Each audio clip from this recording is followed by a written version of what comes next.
Bé, hola de nou, estem ací altra vegada, avui per a començar un tema nou, el tema 7, que és el que correspon al nacionalisme. D'ací a final de curs, en principi, ens quedarien per veure tres temes més, el tema del nacionalisme, el tema de l'impressionisme i el del segle XX. Evidentment no ens va donar temps a donar-lo tot en profunditat, però sí que voldria almenys donar unes pinzellades de cada un d'aquests tres temes, fonamentalment sobretot el del segle XX, que considero que és el més important. Doncs avui anem a fer el que seria el repàs al context històric i un poquet a veure les característiques musicals del nacionalisme. El pròxim dia que tinguem classe el que farem serà explicar un poquet els compositors molt ràpidament perquè no ens donarà temps a profunditzar massa del nacionalisme, val? I en això donarem per acabat aquest tema i després ja continuarem en un principi en l'impressionisme, que serà molt ràpid, i després el que ens queda ja de curs, pues, ojalà puguem tornar a classe, però si no puguem tornar a classe seguiríem un poquet en aquesta dinàmica, pues ja veuríem el que puguem del segle XX. Vale, pues sense més dilació anem a començar, anem a la pàgina 126 del llibre, que és esta, d'acord? I el primer que tenim, com sempre en cada tema, és una introducció a lo que seria el context històric, el context en el qual es desenvolupa aquest tema, el tema del nacionalisme musical. Com diu així, hi ha com dues etapes, una primera que es dona en la segona meitat del segle XIX, val? Que un poquet serà el que penso jo que tenim que destacar un poquet més, encara que és veritat que el del segle XX també és important. Jo crec que este és on millors exemples trobem de nacionalisme musical, val? I després, com vos deia, una segona època que seria la primera meitat del segle XX fonamentalment, val? Bé, diu així que en l'àmbit històric el segle XIX és el segle de les aspiracions territorials, esguitat per nombroses guerres entre països que desitgen expandir-se territorialment a costa dels seus veïns o que recorren aquestes com l'única forma de constituir-se com a nacions lliures i sobiranes. Aleshores, el que es diu en aquest parraf és que és una època, la del segle XIX, de molta convulsió i fonamentalment perquè el món se fa gran. És dir, és veritat que Amèrica s'ha descobert al segle XV, finals del segle XV, evidentment, però realment no s'ha pogut fer una conquesta o una colonització en tota regla, bàsicament perquè els mitjans de transport no permetien grans moviments ni de persones ni de mercaderies. Quan s'aconseguís fer aquesta colonització, que seria la paraula tècnica que s'emprea, pues se pot fer a partir del descobriment de la màquina de vapor i de totes les conseqüències que es deriven d'ella, és a dir, a partir de la revolució industrial. A més, això és el que fa que d'alguna forma els països d'Europa, que són un poquet els països desenvolupats, vulguin ampliar les seues fronteres. Evidentment, dins d'Europa va ser molt complicat, encara que és veritat que n'hi haurà dues nacions, Itàlia i Alemanya, que fonamentalment el que es dedicaran en aquesta època és a constituir-se com a països. És curiós, però fins al segle XIX ni Itàlia ni Alemanya havien sigut mai un país. Una sèrie de xicotets ciutats-estat que d'alguna forma sí que estaven relacionades fonamentalment per temes culturals i lingüístics, però no havien conformat una unitat política. Però això es dona al segle XIX. Val? Pel que fa a la conquesta dels territoris, diguem, que estan fora d'Europa, així us vaig a mostrar un mapa que és prou explicatiu. Este no m'agrada més, este d'ací. Així tenim un poquet la representació del món i fixeu-vos que aquests països d'Europa són els que acaben conquerint o colonitzant els territoris fonamentalment d'Àfrica, que és el continent que es pilla més a prop i sobretot el continent que menys desenvolupat està, val? I també el que seria la part sud d'Àsia. És veritat que la Xina també és colonitzada fonamentalment per els anglesos, val? I després el que seria el continent d'Oceania. Respecte als Estats Units, aclarar alguna cosa perquè és incorrecte que figura així. Estats Units se dona la sensació de que sigui un país colonitzat. No és així. Estats Units és un país independent, val? I sí que és veritat que Canadà sí que en aquesta època encara està un poquet sotmesa a l'arbitri del domini francès, encara que fiquen color diferent, sí que n'hi ha una etapa. Val? Pel que fa ja als països de Centroamèrica i Sud-amèrica, exceptuant les illes, val? Estos ja la majoria d'ells, si no ho han fet, estan en un procés d'independència d'Espanya. Per tant, Espanya ha perdut, per desgràcia, aquesta presència o aquesta preponderància que tenia al món. Val? Bueno, Pues està un poquet la situació. Mireu que sobretot, si mireu el mapa, quin és el color predominant? Pues el color predominant, òbviament, és el color del que seria el Regne Unit, les possessions britàniques, val? Després el segon color en importància seria possiblement el groc, que seria el de França, val? I ja els altres sí que estan més difuminats. No obstant, si parlem del que seria la revolució industrial, que en definitiva és la que motiva tot això, hi ha que dir que, junt a Gran Bretanya i França, que són les dues grans potències de les quals hem parlat a nivell del colonialisme, hi hauria que afegir una tercera, que seria Alemanya. Alemanya, que en aquesta època ja vos dic que està unificant-se com a país, val? El que seria l'antiga Prússia s'està transformant en el que seria l'imperi austrohúngari i Alemanya, val? No, realment l'imperi austrohúngari i Prússia són coses diferents, però bueno, no anem a entrar en detalls. Però en definitiva, Alemanya està també fent-se forta i totes aquestes tensions que es van a generar entre aquestes tres potències, bàsicament, Gran Bretanya, França i Alemanya, ja veurem que al final acabaran desembocant en un desastre per a la humanitat, que és la Primera Guerra Mundial. I realment a partir d'ahí és quan ja podem parlar de lo que seria el segle XX. Però bueno, això ja serà en l'últim tema del curs. Val? Bé, dit això, tornem al llibre i si seguim llegint, diu que el nacionalisme sorgeix com una resposta front a la inferioritat cultural i política que existeix en aquest moment i que es manifesta per mitjà de la recerca de la pròpia identitat a través del folklore i de les tradicions pròpies de cada país. Jo, parlar d'inferioritat cultural és complicat, no és una paraula que siga, des del meu punt de vista, la més adequada. Possiblement el que passa és que front a la pressió que exerceixen les cultures dominants front a les cultures minoritàries, val? Sí que és veritat que aquests territoris que estan un poquet abrumats per aquesta pressió de les cultures predominants, d'alguna forma busquen en el seu interior, i en el seu interior què és el que troben bàsicament? Pues el que troben és la cultura popular, la cultura del folklore, i és això un poquet el que va motivar l'origen dels nacionalismes, d'acord? Com diu així, el nacionalisme sintetitza bàsicament en dues característiques grans. Un entusiasme per la naturalesa, fonamentalment per els llocs propis de cada regió, de cada poble, val? I l'exaltat patriotisme.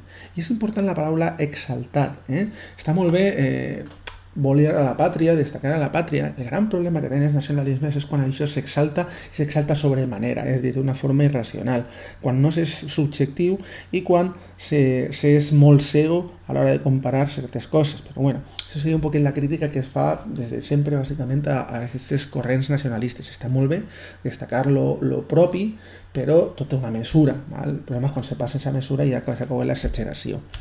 Bé, tornant al tema musical, perquè estem interessant en un terreny un poquet fangós, pantanós, sobretot en Espanya, tot el tema polític del nacionalisme, pues ara mateix està... Sí, és veritat que la crisi del Covid ha fet relaxar un poquet la tensió, pues, que està el tema dels independentistes i demés, però bueno, llavors dic que no és tema del tema, per a la part musical no s'interessa de moment, així que tornem a la nostra. Diu així que l'àmbit musical es desenvolupa fonamentalment en la segona meitat del segle XIX en països que no tenien tradició musical pròpia i que depenien musicalment d'altres nacions, com França, Alemanya o Itàlia.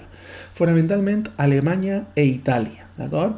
Alemanya en la música instrumental, Itàlia en la música vocal, fonamentalment l'òpera. I a més és curiós perquè, ara vos mostraré un mapa, si nosaltres mirem estos tres països, França, Alemanya i Itàlia, conformen un triangle que d'alguna forma conformaria el que seria el centre d'Europa. A més de ser les potències preponderants a nivell musical, és que se situen en el centre d'Europa. I ja veurem que els moviments nacionalistes van a ser uns moviments perifèrics, que es van a donar en el que seria la perifèria. Fonamentalment, ja veurem, en el nord, en l'oest i en l'est d'Europa, deixant sempre aquest triangle com a d'alguna forma la cultura predominant, podríem dir, d'aquella època.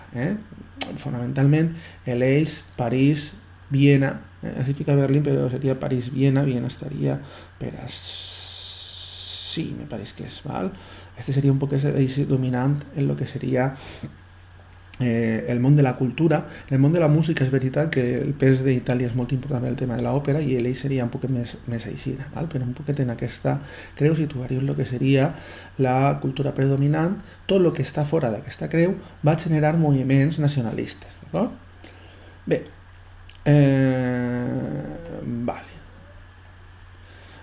Passem ja a parlar un poquet de lo que seria el músic, o la concepció o la visió que té la societat del músic en aquests mons nacionalistes. Val?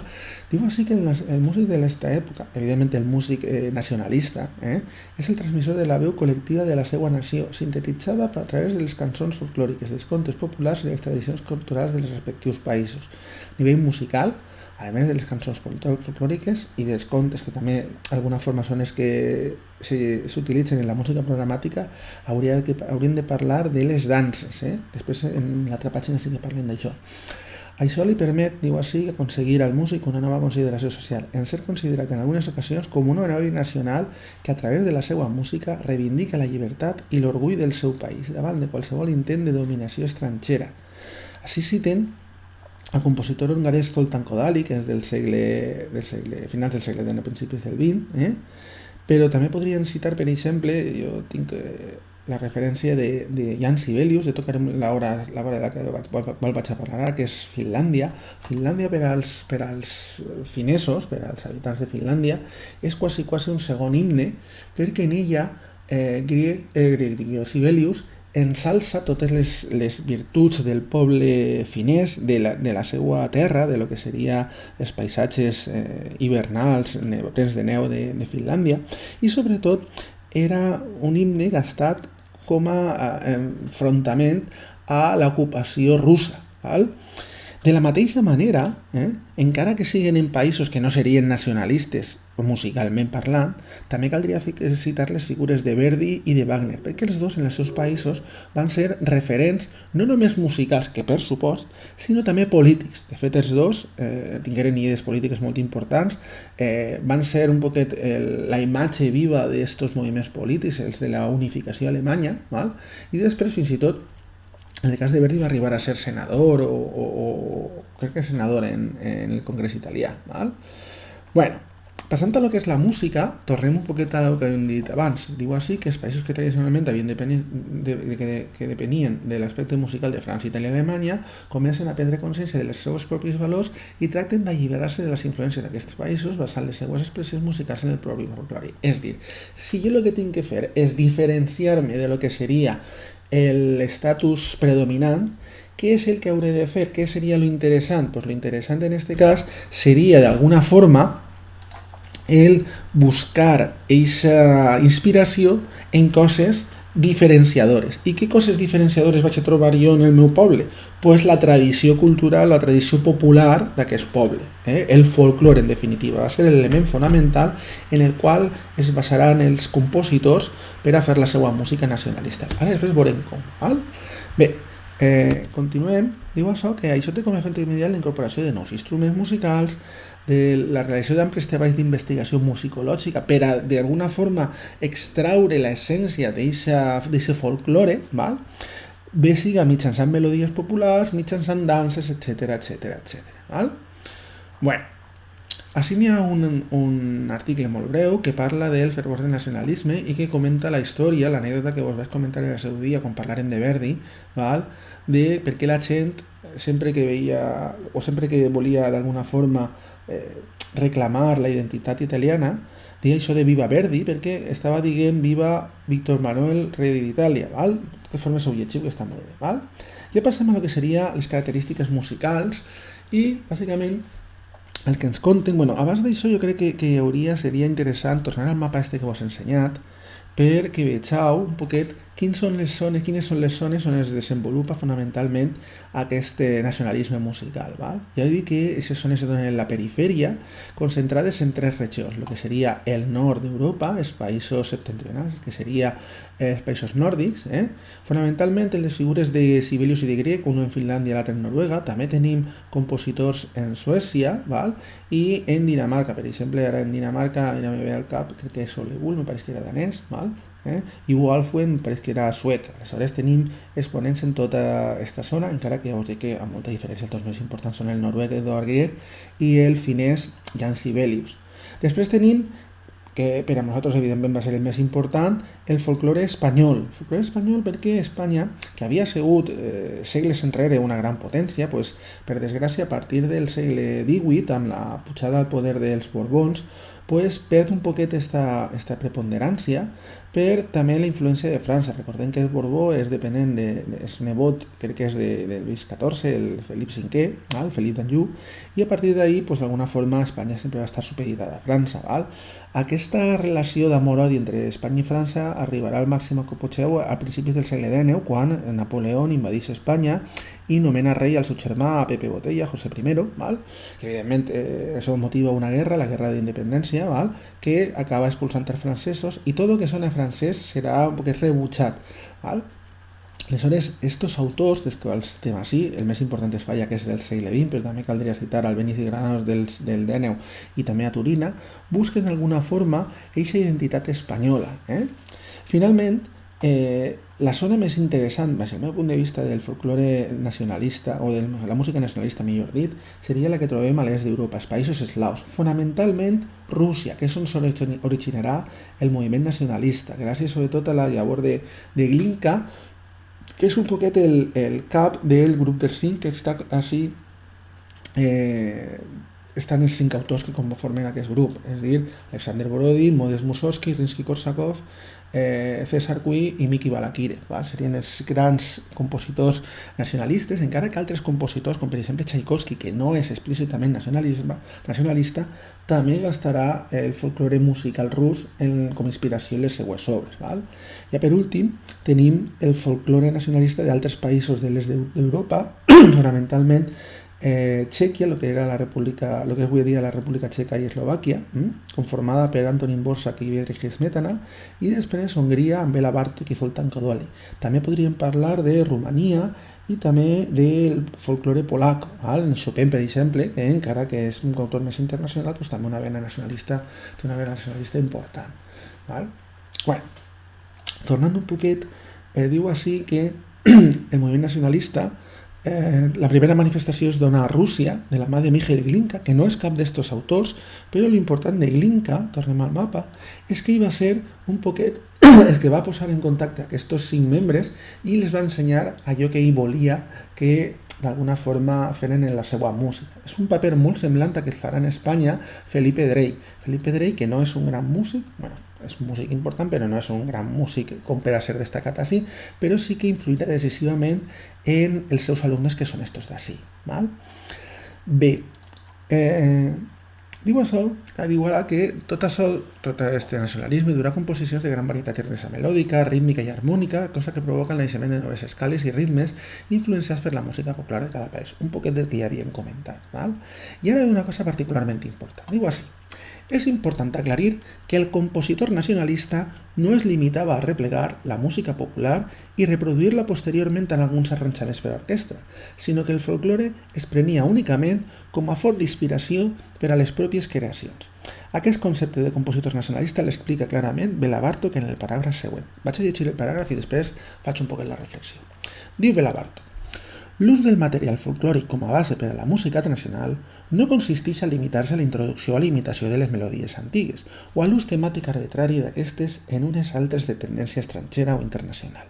És, més aviat, qüestió d'absorbir el sentit de l'expressió musical amagat en un tema, el mateix que es poden assimilar les més subtils possibilitats d'un idioma. Per al compositor és necessari dominar tan a fons aquest idioma musical que arribi a ser l'expressió natural de les seues idees musicals. I un poc seguint el fil que proposa Bartók, vos vaig a fer la reflexió següent. Vosaltres estudieu tots anglès, teniu l'obligació d'estudiar-lo a l'escola.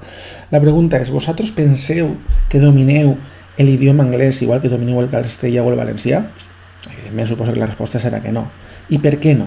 Pues bàsicament perquè vosaltres, en funció del domini que tingueu d'aquesta llengua, es limiteu, amb més o menys fortuna, a agafar unes estructures gramaticals, unes construccions de les frases, un vocabulari que depreneu i intenteu en tot això fer unes frases, veritat? Però aquestes frases no vos eixen de forma natural.